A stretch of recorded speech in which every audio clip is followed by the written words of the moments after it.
इस वीडियो के अंदर हम डिस्कस करेंगे simple kinetic molecular model of matter and this is the part 2 and the part 1 we have discussed earlier. पहले हमने पार्ट में हमने पढ़ा था एवापोरेशन के बारे में, या उससे पहले हमने कुछ ये जाना था कि जो लिक्विड्स हैं वो उनके पास कुछ अट्रैक्शन होती है बिटवीन मॉलिक्यूल्स और वो फ्री टू मूव हैं और उनको कोई भी डेफिनेट शेप नहीं है और उनको जो भी शेप मिलती है वो शेप अख्तियार कर लेते हैं और मॉलिक्यूल्स उनके लिक्विड्स के कॉन्स्टेंटली रैंडम मोशन में होते हैं।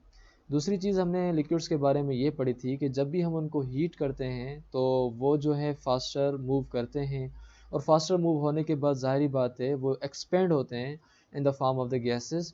और लिक्विड्स को हम कंप्रेस नहीं कर पाते। कंप्रेस करने का मतलब ये था कि अगर हम उनको एक गिलास वाटर है तो हम उसको कंप्रेस करें, उसके ऊपर ज़ोर दें तो वो आधे गिलास का वाटर बन जाए, आधे गिलास का पानी बन जाए, तो हम ऐसे लिक्विड्स को कंप्रेस नहीं कर पाते वो, क्योंकि वो क्वाइट डेंस होते हैं। तीसरी चीज़ हमने लिक्विड्स के बारे में पिछले वीडियो में ये पढ़ी थी, उसके अलावा सॉलिड्स के बारे में भी पढ़ी थी कि जो हीट है वो आपके जो है लिक्विड मॉलिक्यूल्स को फास्टर मूव करती है।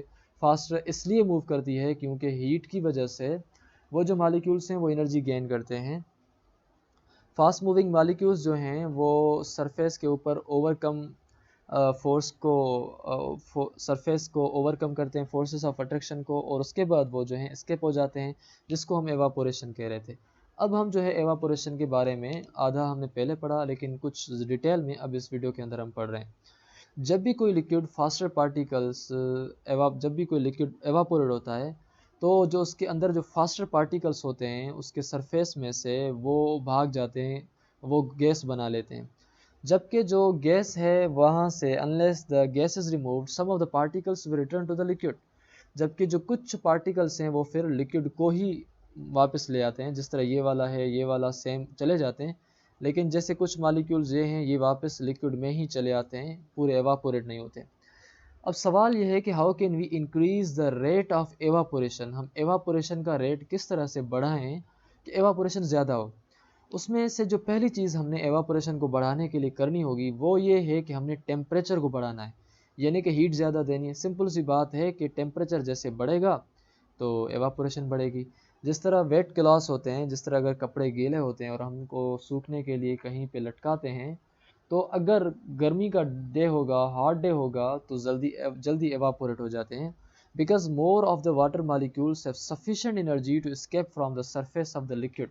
क्योंकि उनमें से ज़्यादातर वाटर मॉलिक्यूल्स को एनर्जी होती है, बस उनको थोड़ी ही एनर्जी ज़्यादा चाहिए ताकि वो भाग जाएं, ताकि वहाँ से वो एस्केप हो गए गैस में चले जाएं। दूसरी चीज़ एवापोरेशन को बढ़ाने के लिए वो है कि सरफेस एरिया को इंक्रीज़ करें। अगर हम सरफेस एरिया को इंक्रीज़ करते हैं तो उसका जो आपस में जो मॉलिक्यूल्स हैं वो दूर दूर तक चले जाते हैं। मसलन ये मॉलिक्यूल्स आपस में पड़े हैं, अगर हम इनको इस तरह से स्ट्रेच कर दें, इसको इधर स्ट्रेच करें और इसको इधर स्ट्रेच करें, तो मॉलिक्यूल्स के दरमियान स्पेस ज़्यादा हो जाएगी। स्पेस ज़्यादा होने की वजह से वो एवापोरेट जल्दी करेंगे, एवापोरेट होने में देर नहीं लगाएंगे। जिस तरह अगर कोई चीज़ गर्म होती है, चाय गर्म होती है, तो हम उसको सासर में डालते हैं, तो फिर सासर में डालने के बाद वो चाय ठंडी हो जाती है, इसलिए क्योंकि वहाँ एवापोरेशन फिर जल्दी हो जाती है। अब चाय को सासर में डालने से चाय की जो सरफेस एरिया है वो बढ़ गई। फर्स्ट सरफेस एरिया बढ़ने की वजह से वहाँ जो एवापोरेशन है वो बढ़ जाती है। इसी तरह अगर कोई चावल गर्म है किसी छोटे से बर्तन में है और हमने चावलों को ठंडा जल्दी करना है, तो फिर हम चावलों को एक बड़े बर्तन में डाल देते हैं। तो बड़े बर्तन में डालने से चावल जो हैं वो जल्दी ठंडे हो जाते हैं।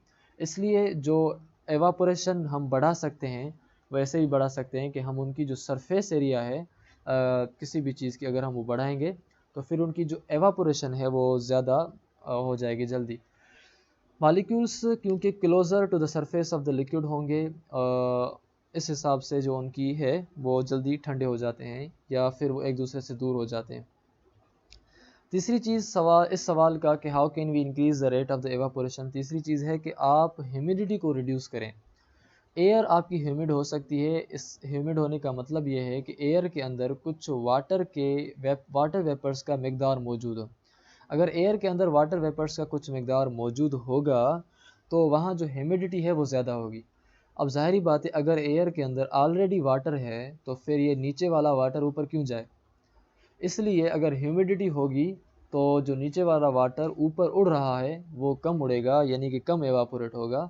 तो in humid air less water will evaporate, where is in air with low humidity the rate of evaporation will be faster. जहाँ ह्यूमिडिटी कम होगी, जहाँ हवा के अंदर गीलापन कम होगा, वहाँ जो एवापोरेशन है वो तेज़ी से होती है, जल्दी हो जाती है। बिलो चौथी चीज़ कि हम एवापोरेशन के रेट को इंक्रीज़ कर सकते हैं वो ये है कि हम उस सरफेस एरिया के अक्रॉस एयर को बिलो करें। अगर कोई चीज़ ठंडी नहीं होती तो हम उसके ऊपर कोई पंखा चला लेते हैं ताकि जल्दी ठंडी हो जाए। तो एवापोरेशन बढ़ाने के लिए एक तरीका ये भी है कि हम उसको एयर बिलो करें। Wet clothes will dry faster on a windy day because the moving air carries escaping water molecules away before many of them can return to the liquid। अब इससे ये होता है कि अगर आप विंडी डे है और हवा वाला दिन है तो उस दिन जो कपड़े होते हैं वो जल्दी सूख जाते हैं। उसकी वजह यह है कि वाटर जो है, जो भी स्केपिंग वाटर मॉलिक्यूल्स होते हैं उनको बस जैसे ही वो तैयार होते हैं उनको उससे लेके जाती है। इस हिसाब से एवापोरेशन जो है वो जल्दी हो जाती है। सो सवाल यह है कि what is the difference between evaporation and boiling. Boiling जो है वो very rapid form of evaporation है। एवापोरेशन आहिस्ता आहिस्ता होती है, उसको कोई टेम्परेचर एक्सटर्नल हम नहीं देते, जिस तरह यहाँ हमने हीट दी है। अगर हम हीट देके किसी चीज़ को एवापोरेट करें तो वो फिर बॉयलिंग कही जाती है। बाकी जिस तरह हम कपड़ों को सुखाते हैं, कपड़ों को कोई हम एक्सटर्नल हीट या कोई नीचे से आग नहीं जलाते, वो जल्दी सूख जाते हैं, एवापोरेट हो जाते हैं। तो बॉयलिंग के अंदर जब भी कोई चीज़ एवापोरेट हो और जल्दी तेज़ी से एवापोरेट हो जाए, चाहे फिर वो टेम्परेचर की वजह से या किसी फैक्टर्स की वजह से, जो जल्दी एवापोरेट हो, तेज़ एवापोरेशन हो, तो हम उसको बॉयलिंग कहते हैं। बाकी अगर स्लो स्लो कपड़े सूखते हैं, स्लो स्लो कोई चीज़ में से पानी के वाटर मॉलिक्यूल्स उड़ते हैं, एवापोरेट होते हैं, तो फिर हम उसको बॉयलिंग नहीं, फिर हम उसको एवापोरेशन कहते हैं। और एवापोरेशन में ज़ाहिर बात है हम उसमें ज़्यादा आग भी नहीं देते, नेचुरल जो हीट होती है वही मिलती है उसको। Vapour bubbles form in the liquid, जैसे ही हम उसको ज़्यादा हीट अप करते हैं तो वेपर बबल्स जो हैं वो लिक्विड के अंदर वो बनते हैं, and they rise and burst at the surface, they release large amounts of vapour. फिर उसके बाद large amount of the vapour निकल जाते हैं। एवापोरेशन एंड कूलिंग का कॉन्सेप्ट इस तरह है कि अगर आपके हाथ जो हैं वो वेट हैं और उन हाथों के ऊपर अगर आपको हवा लग रही है तो हवा लगने के बाद हमारे जो हाथ हैं वो ठंडे लगते हैं। अब ठंडे इसलिए महसूस होते हैं क्योंकि जो गर्म वाटर मॉलिक्यूल्स होते हैं वो तो हवा की वजह से उड़ जाते हैं, बाकी जो ठंडे हैं जिनको एनर्जी कम है वो पीछे रह जाते हैं। तो इस वजह से जो उन ठंडे मॉलिक्यूल्स का पीछे रह जाना हमें ठंडी हवा लगने की वजह बनते हैं। If your hands are wet then water will start to evaporate from the surface.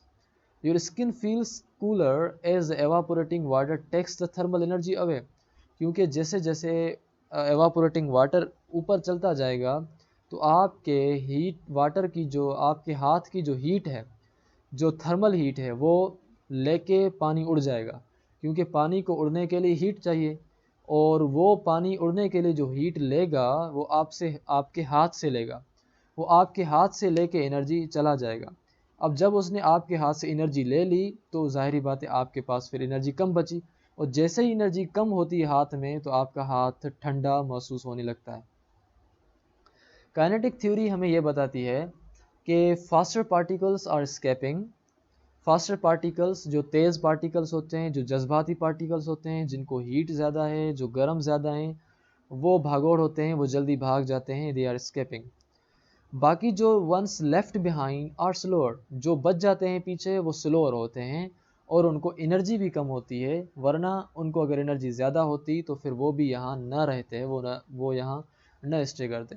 Liquid temperature is less therefore less than before. Liquid का जो टेम्परेचर है वो उसके बाद जो है वो कम हो जाता है, जिसकी वजह से वो चीज़ हमें ठंडी लगने लगती है, क्योंकि वहाँ जो थर्मल हीट थी वो चली गई है वहाँ से। एवापोरेशन एंड कूलिंग का जो इफ़ेक्ट है वो एक सही नमूने से हम रेफ्रिजरेटर के अंदर यूज़ करते हैं। जिस तरह हम यहाँ देखें कि एक लिक्विड है जो जिसको हम रेफ्रिजरेंट कहते हैं, जो हम कहते हैं अक्सर औकात कहते हैं कि फ्रिज का गैस ख़त्म हो गया है, फ्रिज का जो पानी है वो जो हम पीछे उसके डालते हैं सिलेंडर में वो ख़त्म हो गया, या फ्रिज का जो सिलेंडर है वो ख़त्म हो गया है। दरअसल वो कोई गैस वगैरह ऐसी कोई चीज़ नहीं होता, वो होता है refrigerant that passes through the pipes in the freezer compartment, freezer के कंपार्टमेंट से पास होता है, और जैसे ही को as it evaporates it takes thermal energy from the food and air. अब यहाँ फ़र्ज़ करें ये फ्रिज का जो ऊपर वाला सेक्शन है ये उसमें है, ऊपर वाला सेक्शन में इसलिए जो है वो ज़्यादा बर्फ़ जमती है क्योंकि वहाँ जो ये रिफ्रिजरेंट है ये ज़्यादा उसके जो पाइप्स हैं वो ज़्यादा लगे होते हैं और नीचे वाले में कम होते हैं, इसी वजह से ऊपर वाला जो हिस्सा है वो ज़्यादा ठंडा होता है। अब जैसे ही हमारा फूड के अंदर जो हीट एनर्जी है वो रिलीज़ होती है तो इस रेफ्रिजरेंट के अंदर वो एब्जॉर्ब हो जाती है, और रेफ्रिजरेंट क्या करता है उसको बाहर लेके आता है, और बाहर ये आपके कंडेंसर्स लगे होते हैं जो हम क्या करते हैं इस रेगुलेटर से, या ये जो आपका मेटल है इसमें से ये छोटी छोटी जो जारी लगी होती हैं ये उसमें से एनर्जी अपनी लेती हैं, फिर वो एनर्जी बाहर हवा में यानी कि रेडिएट कर देती हैं। As the pump drives the vapours away, ये जो पंप है फिर ये वेपर्स को अवे ड्राइव करता है, compresses it and turns it back into a liquid, फिर उसको उनको लिक्विड में भी टर्न बैक कर सकता है।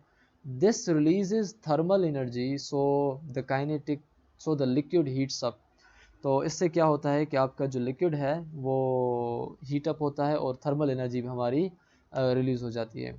The hot liquid is cold as it passes through the condenser, hot liquid जो है जैसे ही कंडेंसर से पास होता है वो जो है पाइप से कोल्ड हो जाता है।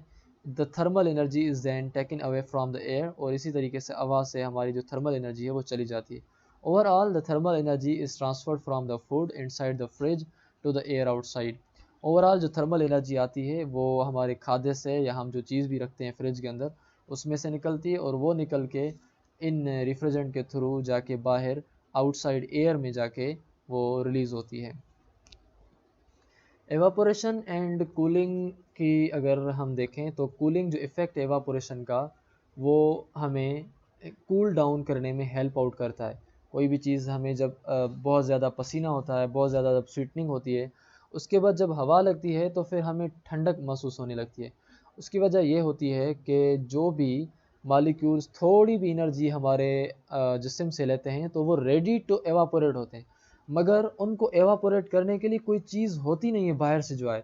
फिर जैसे ही हवा आती है बाहर से तो फिर हवा उन थोड़े से जो एवापोरेशन की कोशिश कर रहे हैं बाहर जाने की उनको हिम्मत मिल जाती है, फिर वो बाहर चले जाते हैं।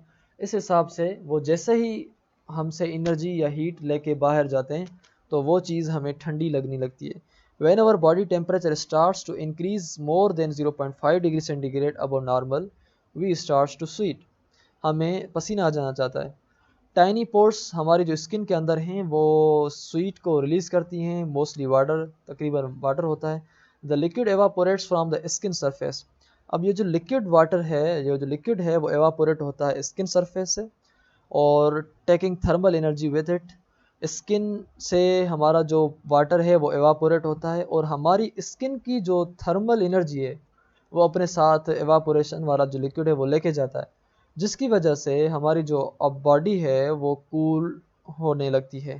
Heat loss through sweetening is more difficult, जो हीट स्वीटनिंग के थ्रू यानी कि जो हमारा पसीना है उसके थ्रू जो हीट लॉस है वो बहुत मुश्किल है। When we are in humid environment, अगर एक ऐसा इन्वायरमेंट है जो ह्यूमिड है जहाँ हवा के अंदर ऑलरेडी वाटर मौजूद है, तो वहाँ अगर हवा लगेगी भी तो हमारा जो स्वीटनिंग है यानी कि जो हमारा पसीना है वो ख़त्म नहीं होगा, पसीना ही हमारा रहेगा भले हवा ही क्यों ना हो, क्योंकि हवा के अंदर पहले से ही ह्यूमिडिटी होगी।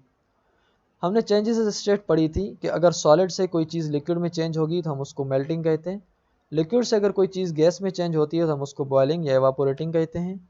सॉलिड से अच्छा, अगर गैस से कोई चीज़ लिक्विड में चेंज हो तो हम उसको कंडेंसिंग, और लिक्विड यानी पानी से अगर कोई चीज़ गैस में चेंज हो, सॉलिड में चेंज हो सॉरी, तो फिर हम उसको फ्रीजिंग कहते हैं, जिस तरह पानी से बर्फ़ में होती है। अब हमारे पास एक बहुत अहम टॉपिक है वो है कंडेंसेशन। अब कंडेंसेशन तब होती है जब हमारा गैस चेंज हो लिक्विड के अंदर। जैसे ही गैस लिक्विड में चेंज हो जाता है तो हम उसको कंडेंसेशन कहते हैं।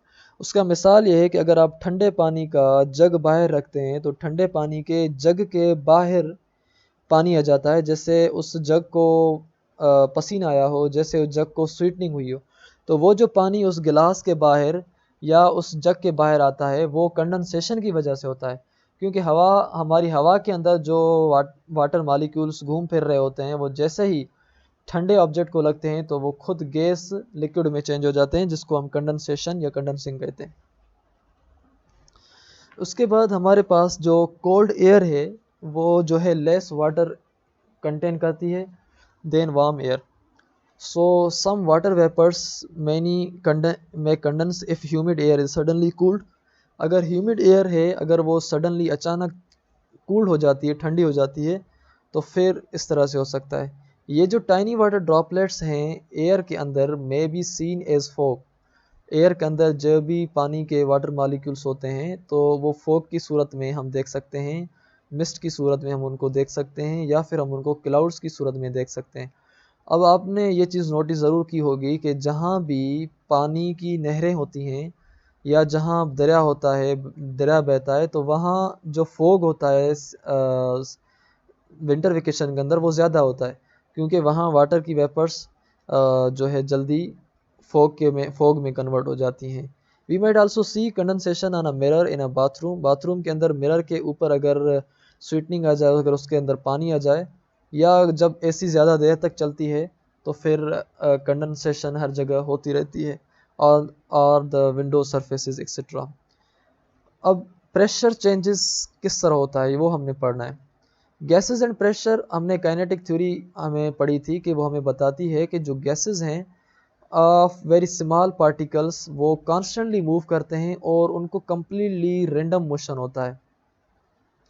जो पार्टिकल्स हैं जिनको मास है, सो जब भी whenever they collide with something they exert a force, वो फोर्स लगाते हैं उसके ऊपर। सील्ड कंटेनर के अंदर जो गैस पार्टिकल्स हैं वो स्मैश करते हैं against the walls of the container, जिसकी वजह से वो आउटवर्ड प्रेशर जो है वो क्रिएट करते हैं।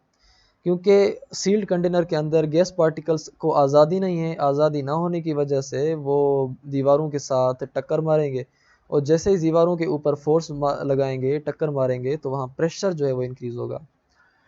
If the same amount of gas is put into a bigger container, अगर सेम अमाउंट जो गैस का है हम उसको बड़े कंटेनर के अंदर पुट करेंगे, तो there will be a fewer collisions. वहाँ जो कोलिजन्स हैं वो कम होंगी, क्योंकि वहाँ एरिया ज़्यादा है।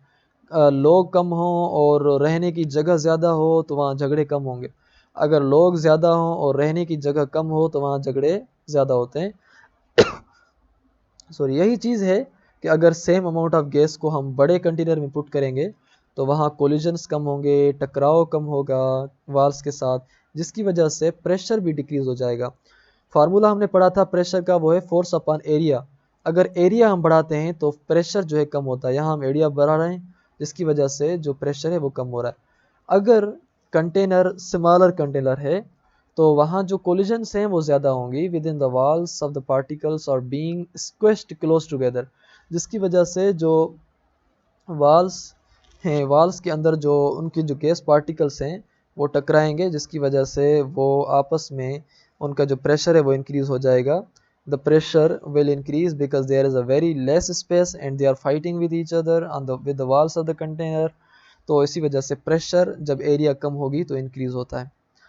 Pressure changes and temperature, pressure और टेम्परेचर चेंज होते रहते हैं जब कांस्टेंट वॉल्यूम हो। अगर आप टेम्परेचर को इस हिसाब से हम अगर देखें, increasing the temperature of a gas increases the pressure. अगर एक कंटेनर के अंदर गैसेस मॉलिक्यूल्स घूम फिर रहे हैं आराम से, और हमने अभी उनको नीचे से दे दी हीट, अब हीट देने की वजह से वो पहले एक मरतबा टकरा रहे थे दीवार से, अब 10 मरतबा टकराएंगे। अब जैसे ही दीवारों से जितनी ज़्यादा मरतबा टकराएंगे तो उतनी ज़ाहिर बात है फोर्स ज़्यादा लगेगी उस एरिया पर, और जब भी फोर्स एरिया पर लगती है तो हम कहते हैं कि प्रेशर बनता है। तो increasing the temperature of a gas increases the pressure, वहाँ प्रेशर बढ़ता है। अगर आप सिलेंडर के नीचे आग लगा देंगे तो जैसे जैसे आग बढ़ती जाएगी, टेम्परेचर बढ़ता जाएगा, तो सिलेंडर के अंदर गैसेस का प्रेशर बढ़ता जाएगा, और जब प्रेशर बहुत ज़्यादा हो जाएगा तो गैस का सिलेंडर फट जाएगा, क्योंकि उसका प्रेशर बढ़ता जाएगा। यही मिसाल है इसका। If a gas is heated, अगर हम गैस को हीट करते हैं तो पार्टिकल्स जो हैं वो मूव करेंगे faster and have more kinetic energy. ज़ाहिरी बात है, अगर हम हीट करते हैं तो हीट की वजह से वो ज़्यादा मूव करेंगे, और मूवमेंट की वजह से जो हमें एनर्जी मिलती है गैसेस को, वो होती है काइनेटिक एनर्जी। ज़्यादा काइनेटिक एनर्जी ज़्यादा मोशन, कम काइनेटिक एनर्जी कम मोशन। अब हीट की वजह से वो ज़्यादा मूव कर रहे हैं, इस वजह से उनको काइनेटिक एनर्जी भी ज़्यादा हो गई। As the kinetic energy increases the particles hit the container walls. जैसे ही काइनेटिक एनर्जी इंक्रीज होगी तो पार्टिकल्स जो हैं वो कंटेनर की वाल्स को हिट करेंगे, हार्डर एंड मोर ऑफन। वो बहुत सख्ती से अभी हिट करेंगे, बहुत बार बार हिट करेंगे, जिसकी वजह से नतीजे में प्रेशर जो है वो हमारा बढ़ जाएगा। प्रेशर जो है वो डायरेक्टली प्रोपोर्शनल है एब्सोल्यूट टेम्परेचर के साथ। अगर टेम्परेचर को हम डबल करेंगे तो प्रेशर भी डबल होगा। सील्ड कंटेनर के अंदर अगर आपका कांस्टेंट वॉल्यूम है तो प्रेशर अपॉन टेम्परेचर हम अगर इस तरह से लिखते हैं P upon T, pressure temperature की equation P upon T is equal to constant, तो P1 upon T1 is equal to P2 upon T2 जो है हमारी ये इक्वेशन हो जाती है। तो ये जो है हमारे पास वॉल्यूम अगर कांस्टेंट होगा तो P अपॉन टी जो है हमारा फार्मूला होगा। A sealed container has a volume of 25 litres. एक सील्ड कंटेनर है जिसके अंदर वॉल्यूम जो है वो 25 लीटर्स है। मतलब ये हुआ कि V1 जो वॉल्यूम है वो 25 लीटर्स है और वो कांस्टेंट है। The gas inside is at a pressure of 1 बार, मतलब प्रेशर P1 जो है, P1 की जगह हमने लिखा 1 बार और 1 atmosphere and temperature of 300 kelvin. अब जो टेम्परेचर T1 हुआ वो है 300 केल्विन, T1 की जगह हमने लिखा 300 is equal to what will be the pressure. मतलब हमसे प्रेशर पूछा जा रहा है तो P2 हमसे पूछा जा रहा है, P1 मिला हुआ है 1 और P2 हमसे प्रेशर 2 पूछा जा रहा है जब हम टेम्परेचर को बढ़ा रहे हैं अप टू 325 केल्विन। तो जो दूसरा टेम्परेचर हमें मिला है वो है T2। अब T2 का जो वैल्यू है वो 325 है।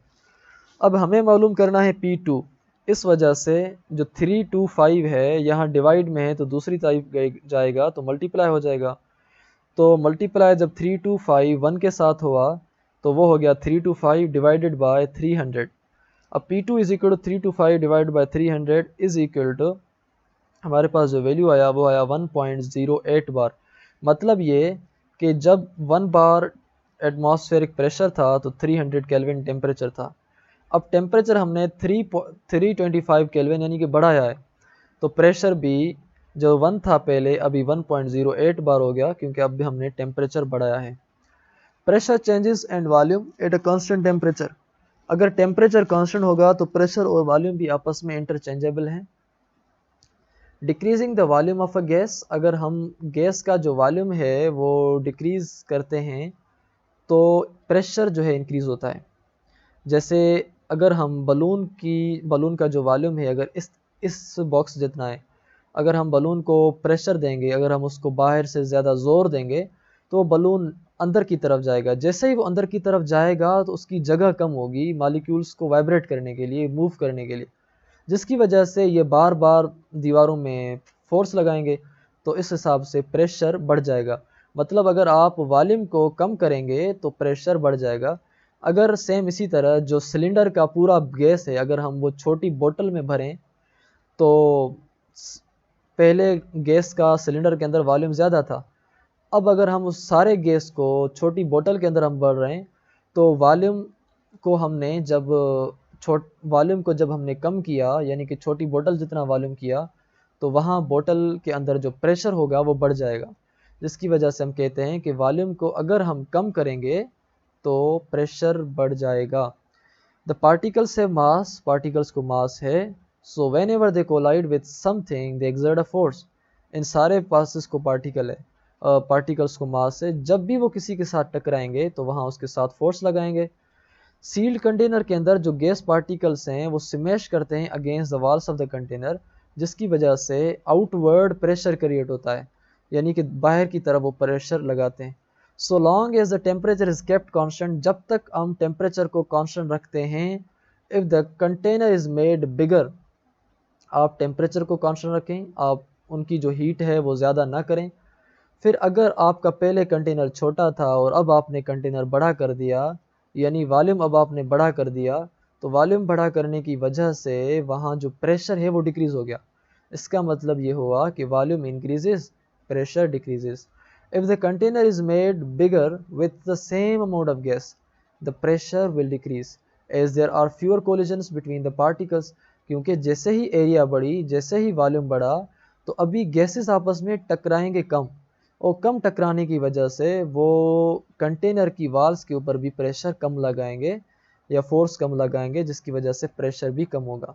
वॉल्यूम जो है वो इन्वर्सली प्रोपोर्शनल है प्रेशर से, जिसका मतलब ये है कि अगर वॉल्यूम अगर आपका इंक्रीज होगा तो प्रेशर आपका डिक्रीज होगा, अगर वॉल्यूम आपका डबल में इंक्रीज होगा तो प्रेशर आपका डबल में डिक्रीज होगा। Having the volume produces a doubling in the pressure, अगर आप वॉल्यूम को आधा कर रहे हैं तो आपका जो प्रेशर है वो डबल होगा। ये चीज़ कि अगर आप वॉल्यूम को आधा करेंगे तो प्रेशर वहाँ डबल हो जाता है। कांस्टेंट टेम्परेचर के ऊपर अगर ये हम देखें तो pressure into volume is equal to constant हो जाता है फार्मूला। इस हिसाब से हमारे पास जो फार्मूला है वो है P1 V1 is equal to P2 V2। इसके ऊपर हम फार्मूला के ऊपर एक हम प्रॉब्लम करते हैं कि एक गैस है at constant temperature in 100 ml container, जिसको जो प्रेशर है वो 1.2 एटमॉस्फेयर है, उसका जो टेम्परेचर है वो कांस्टेंट है 100 ml, प्रेशर जो है उसका 1.2 है, यानी कि P1 1.2 हो गया। What is the new pressure, मतलब हमसे P2 पूछ रहा है, तो P2 हमने P2 ही लिखा। What is the new pressure if the container volume is reduce 60 millilitre, अगर उसका जो वो है आपका वॉल्यूम वो 60 मिलीलीटर है, वो है V2। पहले जो V1 था वो 100 ml था, 100 मिलीलीटर था, जो हमने 100 लिखा V1 की जगह। अब हमने मालूम करना है P2, P2 के साथ 60 मल्टीप्लाई है, और मल्टीप्लाई जब भी दूसरी साइड जाती है तो डिवाइड हो जाती है। इस हिसाब से 60 जो है 1.2 इंटू 100 के डिवाइड हो गई।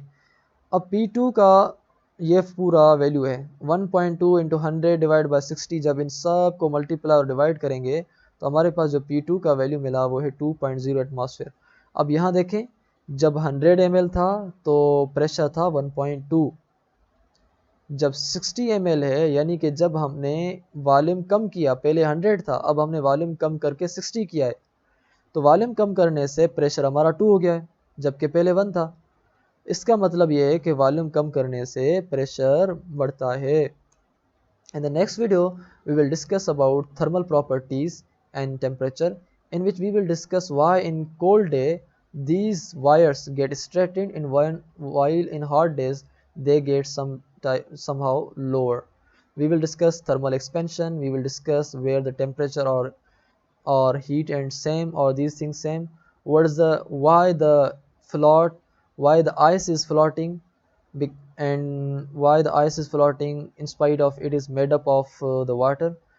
आइस भी पानी की बनी हुई है, तो पानी के ऊपर जो है क्यों फ्लोट कर रही है, कौन सी फिक्स पॉइंट्स हैं, थर्मामीटर, और उसके अलावा बहुत कुछ इस वीडियो के अंदर हम डिस्कस करेंगे। I hope you will be there इंशाल्लाह।